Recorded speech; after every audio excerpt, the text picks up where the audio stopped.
Hello and welcome to Sleep Harmony. Today we'll read a short story called The Necklace, written by a French writer named Guy de Maupassant. This story is famous for its surprising and ironic ending, which was typical of Maupassant's writing style. Before we start, please get comfortable, take a deep breath in, and then breathe out. She was one of those pretty and charming girls born, as if by an error of fate, into a family of clerks. She had no dowry, no expectations, no means of becoming known, understood, loved, or wedded by a man of wealth and distinction. And so she let herself be married to a minor official at the Ministry of Education. She dressed plainly, because she had never been able to afford anything better, but she was as unhappy as if she had once been wealthy. Women don't belong to a caste or class. Their beauty, grace, and natural charm take the place of birth and family. Natural delicacy, instinctive elegance, and a quick wit determine their place in society and make the daughters of commoners the equals of the very finest ladies. She suffered endlessly, feeling she was entitled to all the delicacies and luxuries of life. She suffered because of the poorness of her house, as she looked at the dirty walls, the worn-out chairs, and the ugly curtains. All these things that another woman of her class would not even have noticed tormented her and made her resentful. The sight of the little Brenton girl who did her housework filled her with terrible regrets and hopeless fantasies. She dreamed of silent antechambers hung with oriental tapestries, lit from above by torches in bronze holders, while two tall footmen in knee-length breeches napped in huge armchairs, sleepy from the stove's oppressive warmth. She dreamed of vast living rooms furnished in rare old silks, elegant furniture loaded with priceless ornaments, and inviting smaller rooms, perfumed, made for afternoon chats with close friends, famous, sought-after men who all women envy and desire. When she sat down to dinner at a round table covered with a 3-day-old cloth opposite her husband, who, lifting the lid off the soup, shouted excitedly, "Ah, beef stew, what could be better?" She dreamed of fine dinners, of shining silverware, of tapestries which peopled the walls with figures from another time, and strange birds in fairy forests. She dreamed of delicious dishes served on wonderful plates, of whispered gallantries listened to with an inscrutable smile as one ate the pink flesh of a trout or the wings of a quail. She had no dresses, no jewels, nothing, and these were the only things she loved. She felt she was made for them alone. She wanted so much to charm, to be envied, to be desired and sought after. She had a rich friend, a former schoolmate at the convent, whom she no longer wanted to visit because she suffered so much when she came home. For whole days afterwards, she would weep with sorrow, regret, despair, and misery. One evening, her husband came home with an air of triumph, holding a large envelope in his hand. "Look," he said, "here's something for you." She tore open the paper and drew out a card, on which was printed the words, "The Minister of Education and Madame Georges Ramponneau request the pleasure of Monsieur and Madame Loisel's company at the Ministry on the evening of Monday, January 18th. Instead of being delighted, as her husband had hoped, she threw the invitation on the table resentfully and muttered, "What do you want me to do with that?" "But, my dear, I thought you would be pleased. You never go out, and it will be such a lovely occasion. I had awful trouble getting it. Everyone wants to go. It is very exclusive, and they're not giving many invitations to clerks. The whole ministry will be there." She stared at him angrily and said, impatiently, "And what do you expect me to wear if I go?" He hadn't thought of that. He stammered, "Why, the dress you go to the theater in. It seems very nice to me." He stopped, stunned, distressed to see his wife crying. 2 large tears ran slowly from the corners of her eyes towards the corners of her mouth. He stuttered, "What's the matter? What's the matter?" With great effort, she overcame her grief and replied in a calm voice, as she wiped her wet cheeks, "Nothing. Only I have no dress, and so I can't go to this party. Give your invitation to a friend whose wife has better clothes than I do." He was distraught, but tried again. "Let's see, Matilda. How much would a suitable dress cost, one which you could use again on other occasions, something very simple?" She thought for a moment, computing the cost, and also wondering what amount she could ask for without an immediate refusal and an alarmed exclamation from the thrifty clerk. At last she answered hesitantly, "I don't know exactly, but I think I could do it with 400 francs. He turned a little pale, because he had been saving that exact amount to buy a gun and treat himself to a hunting trip the following summer, in the country near Nanterre, with a few friends who went lark shooting there on Sundays. However, he said, "Very well, I can give you 400 francs, but try and get a really beautiful dress." The day of the party drew near, and Madame Loisel seemed sad, restless, anxious. Her dress was ready, however. One evening her husband said to her, "What's the matter? You've been acting strange these last 3 days." She replied, "I'm upset that I have no jewels, not a single stone to wear. I will look cheap. I would almost rather not go to the party." "You could wear flowers," he said. "They are very fashionable at this time of year. For 10 francs, you could get 2 or 3 magnificent roses." She was not convinced. No, there is nothing more humiliating than looking poor in the middle of a lot of rich women. "How stupid you are," her husband cried. "Go and see your friend Madame Forestier and ask her to lend you some jewels. You know her well enough for that." She uttered a cry of joy. "Of course, I had not thought of that." The next day she went to her friend's house and told her of her distress. Madame Forestier went to her mirrored wardrobe, took out a large box, brought it back, opened it, and said to Madame Loisel, "Choose, my dear." First she saw some bracelets, then a pearl necklace, then a gold Venetian cross set with precious stones of exquisite craftsmanship. She tried on the jewelry in the mirror, hesitated, could not bear to part with them, to give them back. She kept asking, "You have nothing else?" "Why, yes, but I don't know what you like." Suddenly she discovered in a black satin box a superb diamond necklace, and her heart began to beat with uncontrolled desire. Her hands trembled as she took it.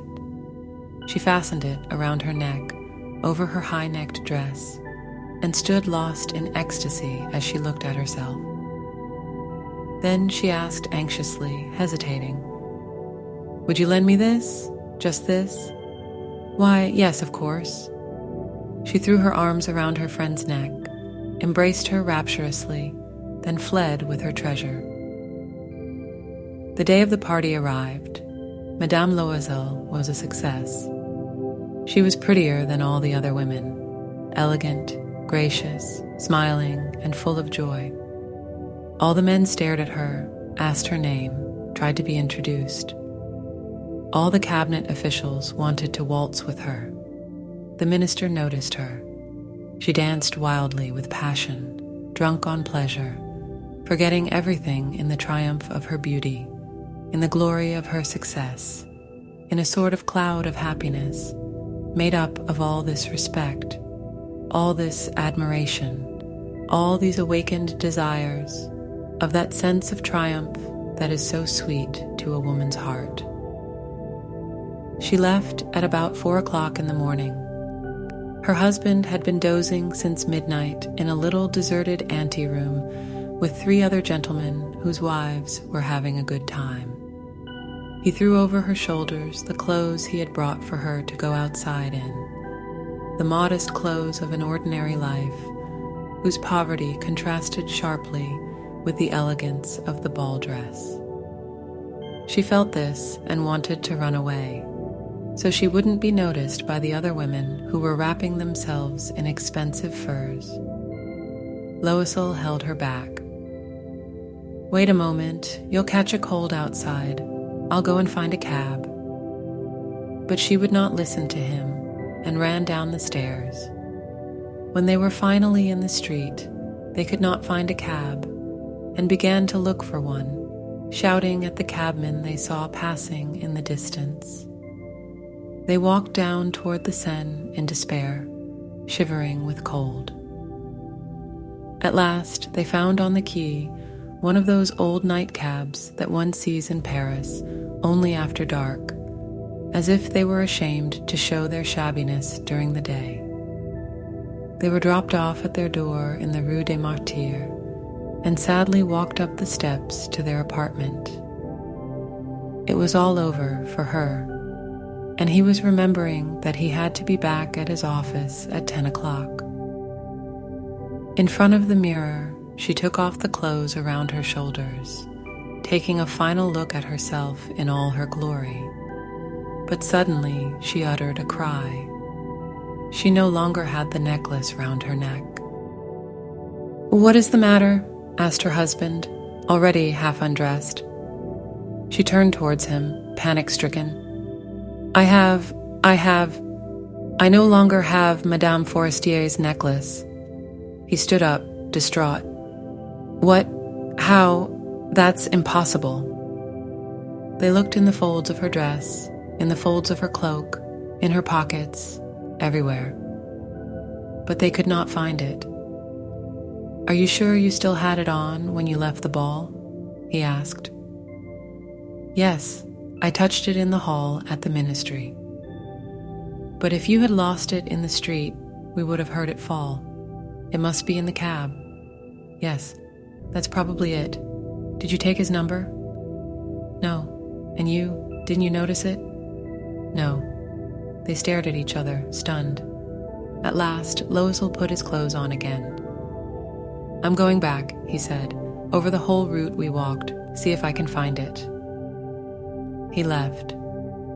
She remained in her ball dress all evening, without the strength to go to bed, sitting on a chair with no fire, her mind blank. Her husband returned at about 7 o'clock. He had found nothing. He went to the police, to the newspapers, to offer a reward, to the cab companies. Everywhere the tiniest glimmer of hope led him. She waited all day, in the same state of blank despair from before this frightful disaster. Loisel returned in the evening, a hollow, pale figure. He had found nothing. "You must write to your friend," he said. "Tell her you have broken the clasp of her necklace and that you are having it mended. It will give us time to look some more." She wrote as he dictated. At the end of 1 week, they had lost all hope, and Loisel, who had aged 5 years, declared, "We must consider how to replace the jewel." The next day, they took the box, which had held it, and went to the jeweler whose name they found inside. He consulted his books. "It was not I, madame, who sold the necklace. I must simply have supplied the case." And so they went from jeweler to jeweler, looking for a necklace like the other one, consulting their memories, both sick with grief and anguish. In a shop at the Palais Royal, they found a string of diamonds, which seemed to be exactly what they were looking for. It was worth 40,000 francs. They could have it for 36,000. So they begged the jeweler not to sell it for 3 days. And they made an arrangement that he would take it back for 34,000 francs if the other necklace was found before the end of February. Loisel had 18,000 francs, which his father had left him. He would borrow the rest. And he did borrow, asking for 1,000 francs from one man, 500 from another, 5 louis here, 3 louis there. He gave notes, made ruinous agreements, dealt with usurers, with every type of moneylender. He compromised the rest of his life, risked signing notes without knowing if he could ever honor them, and, terrified by the anguish still to come, by the black misery about to fall on him, to the relief of her friend, she did not open the case. If she had detected the substitution, what would she have thought? What would she have said? Would she have taken her friend for a thief? From then on, Madame Loisel knew the horrible life of the very poor. But she played her part heroically. The dreadful debt must be paid. She would pay it. They dismissed their maid. They changed their lodgings. They rented a garret under the roof. She came to know the drudgery of housework, the odious labors of the kitchen. She washed the dishes, staining her rosy nails on greasy pots and the bottoms of pans. She washed the dirty linen, the shirts, and the dishcloths, which she hung to dry on a line. She carried the garbage down to the street every morning and carried up the water, stopping at each landing to catch her breath. And, dressed like a commoner, she went to the fruiterers, the grocers, the butchers, her basket on her arm, bargaining, insulted, fighting over every miserable sou. Each month they had to pay some notes, renew others, get more time. Her husband worked every evening, doing accounts for a tradesman, and often, late into the night, he sat copying a manuscript at 5 sous a page. And this life lasted 10 years. At the end of 10 years, they had paid off everything, at usurers' rates, and with the accumulations of compound interest. Madame Loisel looked old now. She had become strong, hard, and rough, like all women of impoverished households. With hair half-combed, with skirts awry and reddened hands, she talked loudly as she washed the floor with great swishes of water. But sometimes, when her husband was at the office, she sat down near the window and thought of that evening at the ball so long ago, when she had been so beautiful and so admired. What would have happened if she had not lost that necklace? Who knows? Who knows? How strange life is, how fickle, how little is needed for one to be ruined or saved. One Sunday, as she was walking in the Champs-Élysées to refresh herself after the week's work, suddenly she saw a woman walking with a child. It was Madame Forestier, still young, still beautiful, still charming. Madame Loisel felt emotional. Should she speak to her? Yes, of course. And now that she had paid, she would tell her all. Why not? She went up to her. Good morning, Jeanne. The other, astonished to be addressed so familiarly by this common woman, did not recognize her. She stammered, But, Madame, I don't know. You must have made a mistake. No, I am Mathilde Loisel. Her friend uttered a cry. Oh, my poor Mathilde, how you've changed. Yes, I have had some hard times since I last saw you, and many miseries, and all because of you. Me? How can that be? You remember that diamond necklace that you lent me to wear to the ministry party? Yes. Well, I lost it. What do you mean? You brought it back. I brought you back another exactly like it, and it has taken us 10 years to pay for it. It wasn't easy for us, we had very little. But at last it is over, and I am very glad. Madame Forestier was stunned. You say that you bought a diamond necklace to replace mine?